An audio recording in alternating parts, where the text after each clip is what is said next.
Assalamualaikum warahmatullahi wabarakatuh kepada Prof. Madya Dr. Hamzul Harun dan rakan-rakan sekalian. Kami dari Kumpulan Berniat akan membentangkan tugasan yang bertajuk Isu Pencemaran Air di Malaysia. Nama ahli kumpulan kami ialah Nadia Azikah binti Abdul Rahman A170608, Muhammad Nakiuddin bin Hazmi A184303, Dania bin Abdul Rahman A180507, Kalpana anak perempuan Selva A166142, Nur Syazwani binti Abdul Ghani A170890, Arif Izzuddin bin Muhammad Asri A180568. Pengenalan. Air merupakan salah satu sumber semula jadi selepas udara, darat dan logam berat. Ianya amat diperlukan bagi semua benda hidup dan bukan benda hidup seperti manusia, haiwan, tumbuh-tumbuhan dan alam sekitar. Sebagaimana yang kita ketahui, terdapat pelbagai kepentingan air kepada manusia dalam menjalani kehidupan seharian mereka. Sebagai contohnya, air amat diperlukan dalam menguruskan rumah tangga, sebagai kegunaan dalam bidang pertanian serta sumber yang penting dalam sistem pengangkutan. Selain itu, air juga berkait rapat dengan ekosistem. Tinsley 1995 mendefinisikan ekosistem melalui penggabungan ekologi dan ekosistem yang merujuk kepada suatu sistem di mana organisma-organisma saling berkait rapat antara satu sama lain. Tidak dapat dinafikan bahawa air dan ekosistem saling berkait rapat antara satu sama lain. Secara umumnya, dapat disimpulkan bahawa air memainkan peranan yang amat penting sehinggakan banyak langkah-langkah diambil bagi menjaga ekosistem air agar ianya terjaga dengan baik. Permasalahan kajian. Mengikut statistik, masalah pencemaran air semakin hari semakin membimbangkan. Pada 7 Mac 2019, kita semua dikejutkan dengan masalah pencemaran air di Sungai Kim Kim di Johor di mana ianya telah meragut banyak nyawa dan melumpuhkan kawasan Pasir Gudang. Pencemaran air di Sungai Kim Kim berpunca daripada pembuangan sisa-sisa kimia di mana pembuangan tersebut mengeluarkan asap toksik yang menjejaskan hampir 6,000 orang. Kebanyakan mangsa yang terlibat adalah pelajar sekolah. Tambahan lagi, kes tersebut telah menyebabkan 110 buah sekolah ditutup. Disebabkan hal ini, ramai pelajar sekolah terpaksa menangguhkan pelajaran mereka buat sementara waktu. Bukan itu sahaja, pendidikan mereka juga turut terjejas. Seperti yang kita ketahui, masalah pencemaran air sedikit sebanyak memberi impak yang negatif kepada masyarakat yang mana masalah pencemaran air ini boleh menyebabkan ramai orang kehilangan punca rezeki. Sebagai contoh, pekerja-pekerja yang terlibat dalam sektor pertanian menggunakan air sebagai sumber utama untuk pekerjaan mereka. Apabila pencemaran air berlaku, ini menyebabkan hasil tanaman mereka mati. Ini membawa kepada kemudaratan dan kehilangan kepada punca rezeki sekaligus meningkatkan kadar kemiskinan. Sekiranya kes pencemaran air ini berlarutan, ianya boleh membawa kepada kemudaratan kepada manusia dan ekosistem. Pihak kerajaan mestilah membuat undang-undang yang ketat supaya pelaku pencemaran dikenakan hukuman yang setimpal dan orang ramai mestilah berganding bahu agar masalah pencemaran air boleh dibendung. Persoalan kajian. Bagi merumuskan permasalahan kajian di atas, terdapat 4 persoalan yang timbul dan akan dilakukan kajian. Yang pertama, apa dan bagaimanakah gambaran berlakunya isu pencemaran air di Malaysia? Yang kedua, apakah punca-punca yang menyebabkan berlakunya isu pencemaran air di Malaysia? Yang ketiga, apakah kesan berlakunya isu pencemaran air di Malaysia? Yang terakhir, bagaimanakah cara untuk mengatasi berlakunya isu pencemaran air di Malaysia? Punca-punca yang menyebabkan berlakunya isu pencemaran air di Malaysia. Terdapat pelbagai punca terjadinya pencemaran air di Malaysia. Yang pertama, pembangunan yang tidak terancang. Pembangunan negara yang tidak terancang telah menyebabkan banyak kawasan mengalami pencemaran air. Pembukaan tanah baru, pembinaan kawasan perumahan baru dan pembangunan infrastruktur merupakan salah satu ancaman manusia terhadap alam sekitar. Hal ini terjadi apabila berlaku pertambahan penduduk di satu-satu kawasan, terutamanya di kawasan berhampiran sungai. Pertambahan penduduk telah mendorong pihak-pihak berkenaan untuk membuka kawasan baru tanpa menghiraukan kesan terhadap alam sekitar. Yang kedua, pembalakan yang tidak terkawal. Pembalakan yang tidak terkawal menyebabkan berlakunya hakisan tanah dan seterusnya menyebabkan pencemaran air. Hal ini demikian kerana apabila pokok-pokok ditebang, struktur tanah akan menjadi lemah akibat kehilangan sokongan daripada akar-akar pokok yang mencengkam tanah. Keadaan ini menjadi lebih teruk apabila hujan turun dengan lebat dan jatuh terus ke atas tanah tanpa halangan. Struktur tanah yang lemah tersebut akan mudah terhakis dan mengalir bersama air hujan ke sungai. Tanah yang terhakis akan mendap di dasar sungai dan menjadikan sungai cetek. Apabila hujan turun, sungai tersebut tidak akan dapat menampung air yang banyak dan akhirnya akan melimpah keluar sehingga berlakunya banjir kilat. Ini merupakan salah satu pencemaran air yang melibatkan sungai-sungai di sekitar Malaysia. Yang ketiga, peningkatan sektor pertanian. Pencemaran air berlaku apabila sektor pertanian di sesuatu kawasan itu meningkat. Hal ini demikian kerana kegiatan pertanian seperti menanam sayur-sayuran dan padi akan menghasilkan banyak bahan kimia, cecair yang akhirnya akan disalurkan ke dalam sungai-sungai yang berdekatan. Penggunaan racun serangga bukan sahaja untuk menjaga tanaman daripada serangan serangga perosak, tetapi juga akan menyebabkan berlakunya pencemaran air apabila hujan. Seterusnya, pencemaran air berpunca daripada sisa buangan daripada kilang. Hal ini semakin meningkat disebabkan oleh sektor perindustrian yang berkembang bagai cendawan tumbuh selepas hujan, sama ada berdaftar ataupun secara haram. Kebanyakan pengusaha kilang yang tidak bertanggungjawab akan melepaskan sisa buangan yang tidak dirawat terus ke dalam sungai berdekatan bagi mengurangkan kos operasi mereka. Yang terakhir, perlombongan.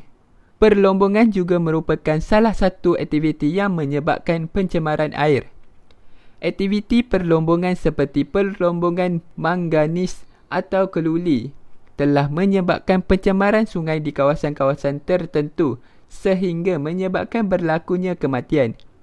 Selain daripada perlombongan keluli ini, perlombongan petroleum di dasar laut juga boleh menyebabkan pencemaran air sekiranya berlakunya letupan tangki minyak. Hal ini akan menyebabkan minyak bercampur dengan air laut dan hasil laut juga akan terjejas. Kesan-kesan akibat berlakunya isu pencemaran air. Yang pertama, gangguan ekosistem.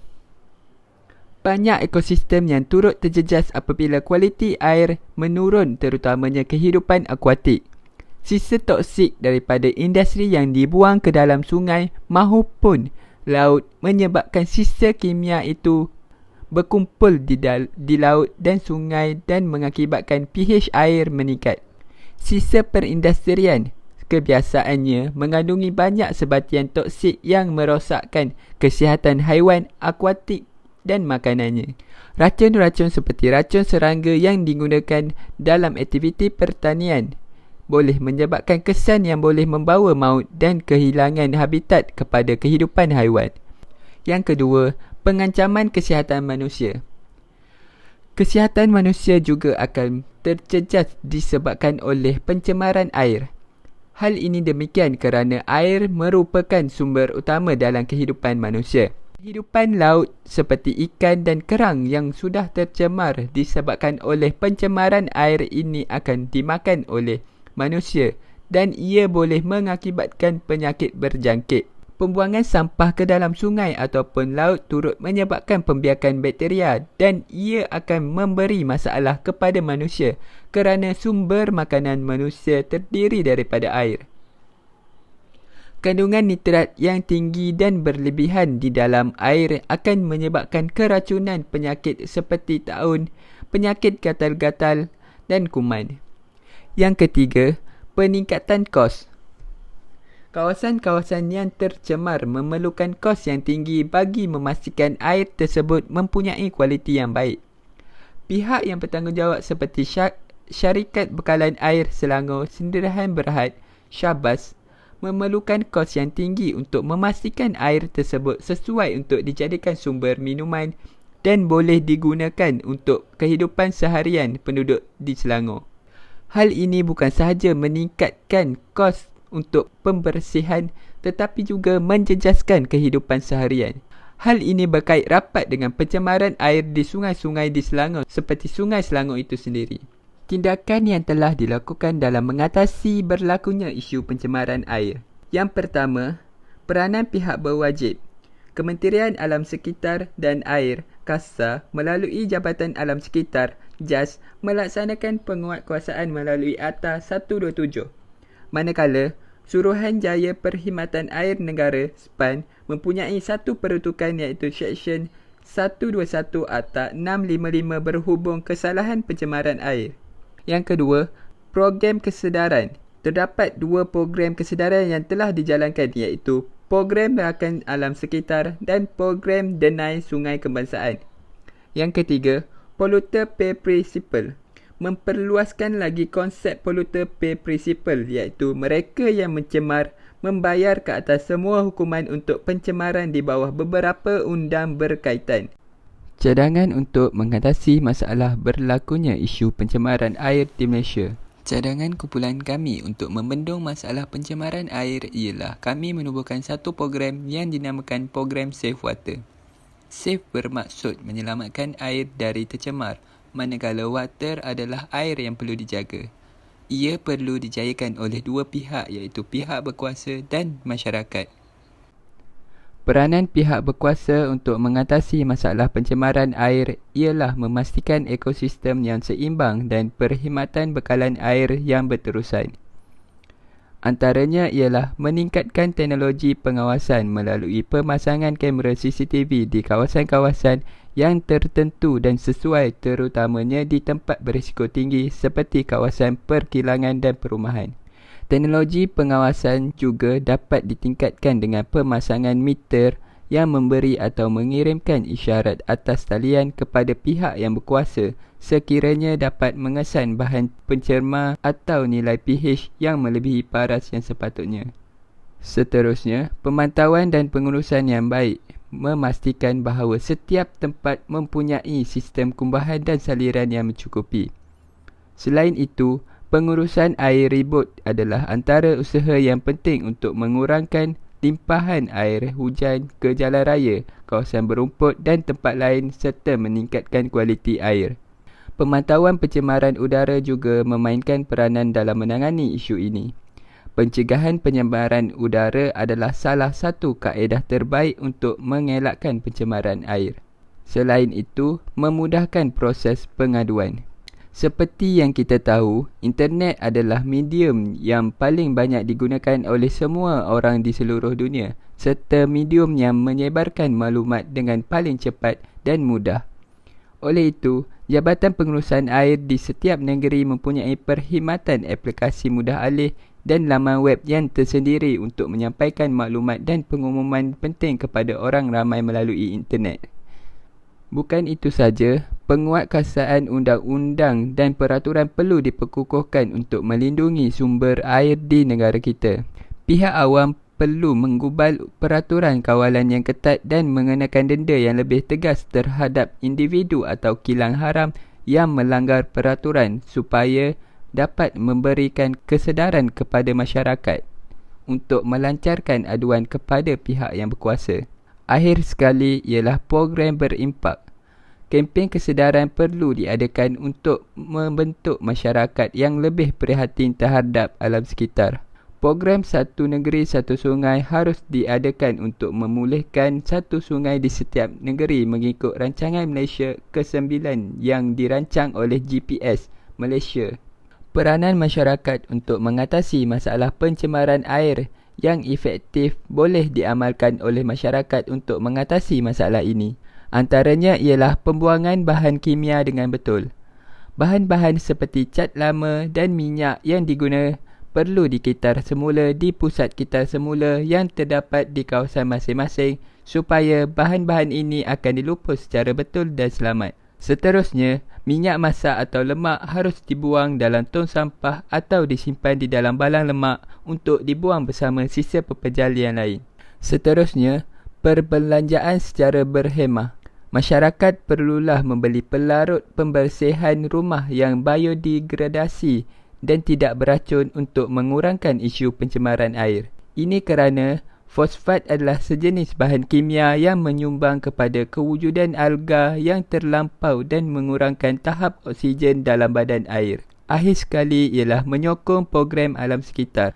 Melalui penyertaan dalam program-program yang mengamalkan aktiviti seperti penanaman pokok, pembersihan sungai tempatan dan pantai atau mengumpulkan sisa bahan kimia dari penduduk tempatan adalah antara langkah untuk mencegah isu pencemaran air.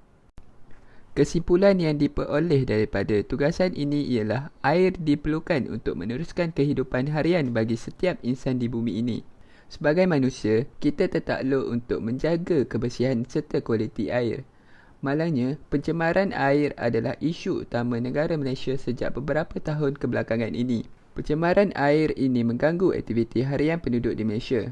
Oleh itu, setiap individu termasuk pihak atasan dan masyarakat tempatan perlu berganding bahu bagi mengamalkan langkah-langkah yang efisien dan efektif untuk menangani isu pencemaran air.